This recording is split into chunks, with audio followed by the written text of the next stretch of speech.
Italy, September 1943. World War II has raged for over 4 years and the country is breaking apart. After years of alliance with Nazi Germany, Italy signs an armistice with the Allied forces who had invaded Sicily just weeks earlier. In response, German troops pour into central and northern Italy, occupying cities, disarming Italian soldiers, and restoring control through violence. As fascist rule in Italy collapses, the resistance begins to rise. Italian partisans, many of them former soldiers, communists, or civilians, take to the hills and streets to fight against the occupiers. The German response is swift and brutal. In Rome, after a partisan attack on 23 March 1944 kills 33 German soldiers, the Nazi command decides to carry out a cruel reprisal. 1 day later, in the Ardeatine caves in Rome, German forces murder 335 civilians and political prisoners. However, this atrocity will not remain unpunished, and the main perpetrators will be hunted down and brought to justice. Italy had entered the Second World War on 10 June 1940, declaring war on France and the United Kingdom. The Second World War had begun earlier, on 1 September 1939, when Germany invaded Poland. Under the fascist dictatorship of Benito Mussolini, Italy aligned itself with Nazi Germany for years, hoping to gain territory and restore the imperial glory of ancient Rome. Italian forces fought alongside German troops in North Africa, the Balkans, and on the Eastern Front. These campaigns brought suffering rather than success. Equipment was poor, leadership was often ineffective, and defeats soon followed one another. Italian soldiers endured hunger, cold, and heavy losses, and at home, civilians faced shortages, bombings, and growing doubt about their role in the global conflict. As the Axis position weakened, faith in the regime eroded, and resentment toward Germany increased. On 25 July 1943, after Allied troops landed in Sicily at the beginning of the month, Mussolini was removed from power by order of the Italian King Victor Emmanuel III and placed under arrest. A new government under Marshal Pietro Badoglio sought a way out of the war, and in September 1943, Italy signed an armistice with the Allies. The announcement brought chaos instead of peace as Nazi Germany reacted immediately with Operation Ahas, a rapid military takeover of central and northern Italy. Italian units were disarmed, soldiers were captured, and German forces seized Rome and other major cities. Mussolini was rescued from his imprisonment by German commandos and installed as head of the Italian Social Republic in the north, a puppet state entirely dependent on German power and military. Southern Italy came under Allied control, but Rome remained occupied by Germans, its population trapped between fear, hunger, and violence. Under the occupation, the German army and the SS imposed harsh control. The German security services operated prisons and carried out arrests, interrogations, and torture. Jewish families were hunted down, deported, or killed on the spot. Political opponents and suspected partisans disappeared into prisons and were never seen again. At the same time, resistance groups grew bolder and sabotages, assassinations, and bombings became more frequent. The occupiers responded with collective punishments and civilians were executed, hostages taken, and entire communities threatened. In this atmosphere, the Ardeatine Caves massacre took shape. The immediate trigger came on 23 March 1944. In the afternoon, around 3 o'clock, a bomb exploded in Via Rasella, near the center of Rome. The attack was carried out by members of the Italian communist resistance. The explosion struck a marching unit of the ELEVN Letter 1D57 aspirated company of the SS Police Regiment Bozen, made up largely of South Tyrolians. 33 Germans were killed and dozens more were wounded. The timing of this attack was symbolic, as it was the anniversary of the infamous fascist black shirts which had been founded by Mussolini on 23 March 1919. The message was clear, but the German reaction to this symbolic act was immediate and ruthless. That same evening, senior German officers met to decide on retaliation. Generaloberst Eberhard von Mackensen, the commander of the FOURTEEN Letter 1D57 aspirated army responsible for the defense of Rome, General of Aviators Kurt Melzer, city commander of Rome, and Herbert Kappler, the SS officer who led the security police and SC in Rome, agreed on a brutal plan. 10 Italians would be executed for every German killed.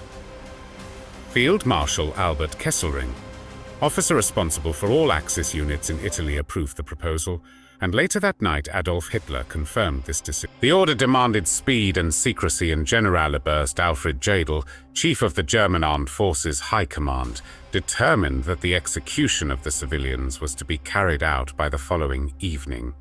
Initially, 330 victims were required. When one of the wounded German policemen later died, the number rose again, and Herbert Kappler was tasked with organizing the killings by Jadl. Herbert Kappler drew names from prison lists. He selected Jews waiting for deportation, political prisoners, resistance members, and men arrested simply for being in the wrong place at the wrong time. Some had been imprisoned for months, others for only a few days, and many had never been sentenced or formally charged.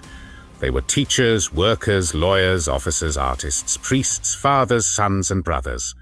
Some families would later discover that more than one relative had been taken.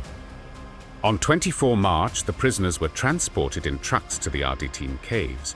Their hands were bound with rope to limit their movement. Inside the caves, they were led forward in groups of 5. They were ordered to kneel.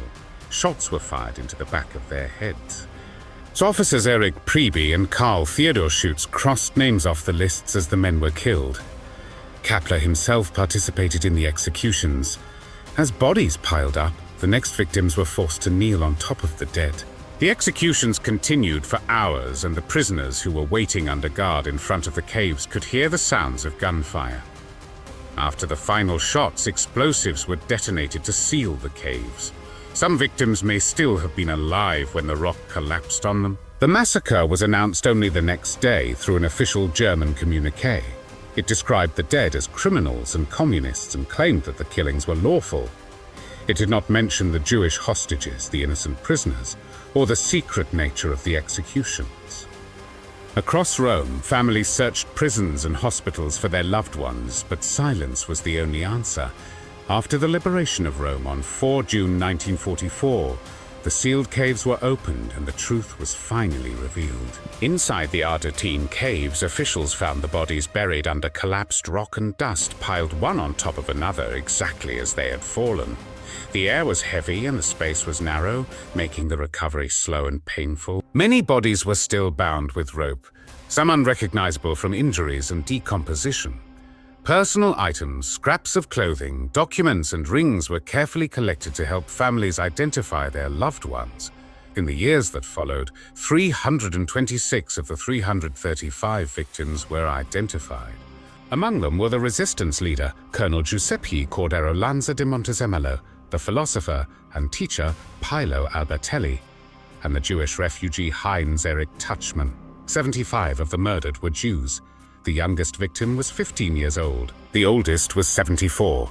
The massacre became a symbol of Nazi brutality in Italy and a wound that never healed. After the war, justice finally came for the perpetrators. Pietro Caruso, the fascist chief of police of Rome in 1944, who together with Herbert Kappler took part in the organization of the Ardeatine Caves massacre by compiling hostage lists and facilitating the transfer of victims to the execution site, was arrested after the liberation of Rome. He was tried by an Italian court, sentenced to death for his crimes, and executed by a firing squad in the courtyard of Fort Brevetta in Rome on 22 September 1944. Generaloberst Alfred Jadl, who had confirmed the reprisal order, was sentenced to death at the International Military Tribunal in Nuremberg and executed on 16 October 1946. The request by Jadl's defense team for execution by firing squad instead of hanging was denied. The reason was the criminal rather than military nature of his acts during the war. Jadl was executed by American Army Sergeant John C. Woods, who was deliberately bad at his job to make the 10 Nazi war criminals that he executed on 16 October 1946 suffer as they all died a long, agonizing death. The 56-year-old Jodl was hanged, but because he fell from the gallows with insufficient force to snap his neck, his horrible convulsing lasted 18 long minutes before he died. Field Marshal Albert Kesselring was sentenced to death in 1947, though his punishment was later reduced and he was released in 1952. Generaloberst Eberhard von Mackensen and General of Aviators Kurt Melzer were also sentenced to death. But their sentences were commuted and Melzer died in prison in 1952. Officer Herbert Kappler was tried in Rome in 1948 and sentenced to life imprisonment for the murder of all 335 victims. He remained imprisoned for decades. In August 1977, suffering from cancer and weighing just 47 kilograms or 103 pounds, he escaped from a military hospital with the help of his wife, who smuggled him out in a large suitcase. Kappler fled to Germany, where he died 6 months later. Officer Erich Priebke fled to Argentina after the war and lived freely for 50 years, but in 1996 he was extradited to Italy and 2 years later tried and sentenced to life imprisonment. He died in 2013. Karl Haas, another SS officer involved, was also sentenced to life imprisonment in 1998. What remained after the trials and the sentences was memory. The Ardeatine caves did not speak, but they endured. Stone, earth, and darkness held the trace of what had happened there. In the years after the war, the caves were transformed into a memorial, and each name carved in stone replaced the attempt to erase a life. The massacre had been meant to silence a city, yet it became one of the clearest testimonies of occupation and terror in Italy. Long after uniforms disappeared and orders lost their power, the memorial caves continued to remind visitors of the cost of violence and obedience. The dead could not be brought back, but they were no longer hidden. Their presence endured as a warning and as a demand that what happened in Rome on 24 March 1944 would never be denied or forgotten.